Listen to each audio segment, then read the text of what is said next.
अस्सलाम वालेकुम, कैसे हैं आप? उम्मीद करता हूँ आप सब खैरियत से होंगे। तो अगर आप लोगों ने भी बहुत सारे लोगों की तरह सऊदी अरब का वीज़ा अप्लाई किया हुआ है जॉब का, और अभी महीना गुजर गया आपका वीज़ा नहीं आया, तो ये वीडियो आपके लिए। इसमें मैं आपको बताऊंगा कि किस वजह से इतना डिले हो रहा है, इसकी क्या वजह है, क्या ये एम्बेसी के एंड से है या ये आपके एजेंट से एंड से है, सब आपको इस वीडियो में बताऊंगा। तो हम जो है वो स्टेप वाइज डिस्कस करेंगे कि इतना डिले क्यों हो रहा है। सबसे पहले तो एक बात जो जानना ज़रूरी है वो ये है कि इस वक्त वाकई ही बहुत ज़्यादा प्रेशर है सऊदी एम्बेसी के ऊपर, क्योंकि अभी दूसरे मुल्कों की वर्किंग वीज़े की कंडीशन ऐसी है कि वीज़ा आसानी से नहीं मिलता हो। सिर्फ सऊदी अरब है जिसमें आपने सिर्फ पैसे देने और वीज़ा मिल जाएगा, मतलब इसमें आपको सिर्फ पैसों का मसला है, अदरवाइज़ इसमें रिजेक्शन और इस तरह का कोई चक्कर नहीं है।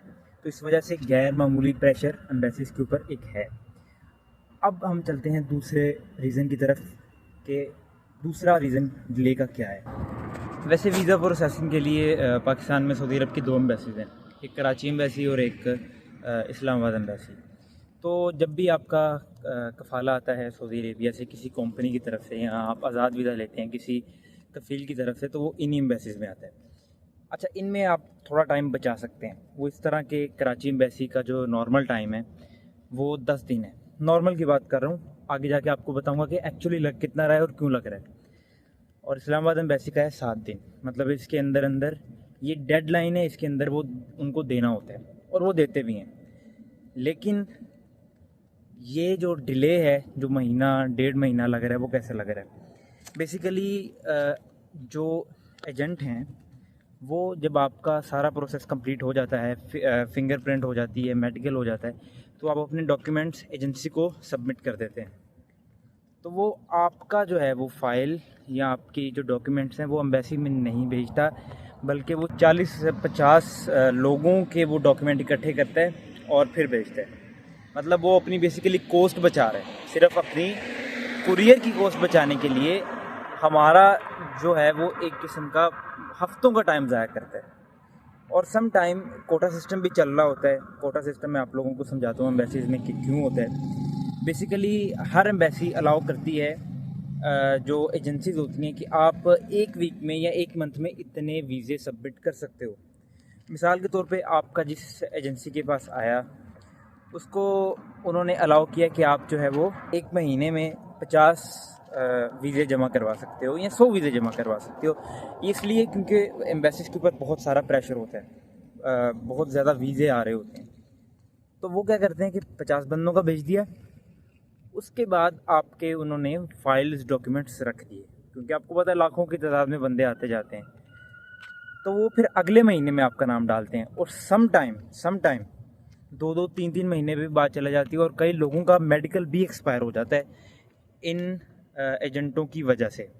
क्योंकि हर एजेंसी का जो कोटा होता है उसकी परफॉर्मेंस या दूसरी जो चीज़ें उसके हिसाब से होता है।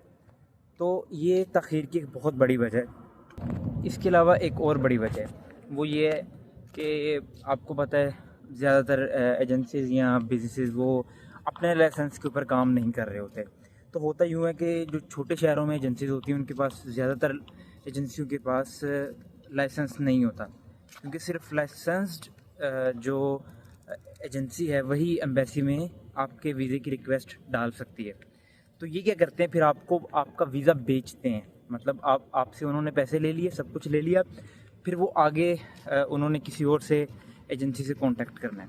तो मेरे साथ जो मेरा केस था वो ऐसे था कि मेरा जो वीज़ा आया था वो इस्लामाबाद एम्बेसी में आया था। तो मैंने अपने शहर से प्रोसेस करवाया, मुझे नहीं पता था कि उस एजेंसी के पास लाइसेंस है या नहीं। तो उसका हेडक्वार्टर था कराची में। तो उन्होंने मुझसे डॉक्यूमेंट लिए, पैसे लिए, और मेरा जो है वो सारा डॉक्यूमेंट भेजे कराची। अब कराची एम्बेसी ने, ज़ाहिर बात है आने जाने में बहुत सारा टाइम लग गया, और बहुत सारी चीज़ें होती हैं। आपको पता है कि जो नॉर्मल कुरियर के थ्रू अगर जाता है तो एक सूबे से दूसरे सूबे जाने में कम से कम 8-10 दिन लगते हैं, और फिर 8-10 दिन उधर, और फिर 3-4 दिन वहाँ पे रखेंगे, उसके बाद फिर वो आगे अपने कोटे के हिसाब से भेजेंगे। तो एम्बेसी में जाने से पहले ही 20-25 दिन ऑलरेडी लग चुके थे। लेकिन जब एम्बेसी में गया तो मुझे नहीं लगता कि 7-8 दिन भी लगे हैं। तो जैसे ही गया, वर्किंग डेज़ में, 5 वर्किंग डेज़ में मेरा वीज़ा लग गया। क्योंकि पता चल जाता है एम्बेसी में, जब जाता है तो आपको पता चल जाता है कि अब मेरा जो है वो केस एम्बेसी में चला गया। तो ये थी मेन वजह कि क्यों वीज़े डिले हो रहे हैं। और अब मैं आपको बताता हूँ कि आजकल कितना टाइम लग रहा है। तो कराची एम्बेसी में आज के दिनों में ऑलमोस्ट 1.5 महीना नॉर्मल जो है वो लग रहा है लोगों का। और अगर आपकी एजेंसी बहुत अच्छी है तो आपका 10-15 दिन में भी लग सकता है।